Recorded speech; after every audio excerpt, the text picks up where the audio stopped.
श्री अवधूत चिंतन श्री गुरुदेव दत्त श्री स्वामी समर्थ महाराज की जय. श्री स्वामी समर्थ. तर ताईंनो, जेव्हा केव्हाही माझ्यावर संकट आलेलं आहे तेव्हा मी सतत स्वामींचं नाम स्मरण करते आणि तारक मंत्र बोलते.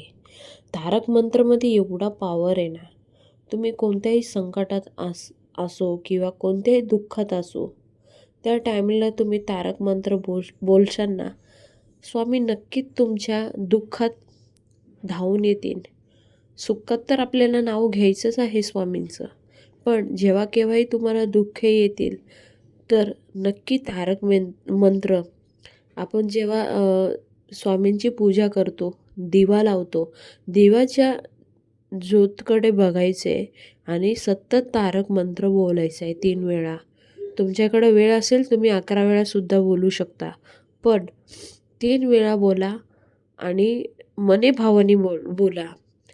तुम्ही एवढं करशाल ना, नक्की स्वामी तुमच्यासाठी धावून येतील आणि जेवढं नामस्मरण करशाल स्वामीचं, तेवढं आयुष्यात चांगलं होणार आहे.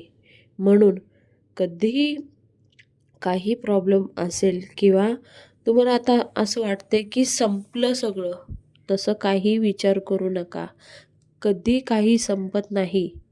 आपण फक्त देवावर विश्वास ठेवायचा आहे आणि देवाची भक्ती करायची आहे. स्वामींची लीला अपरंपार आहे. माझ्या संगती किती अनुभव आलेले आहे आणि ते सगळे अनुभव हळूहळू तुमच्या संगती शेअरसुद्धा करेन आणि सोशल मीडियावर जेवढे ताईंनी अनुभव वगैरे कोणी सांगितले असेल ते सुद्धा आपण शेअर करू. तर आजचा हा व्हिडिओ तुम्हाला कसा वाटला जरूर सांगा. पुन्हा भेटूया नवीन व्हिडिओ संगती. तोपर्यंत bye bye. Thank you. Shri Swami Samarth.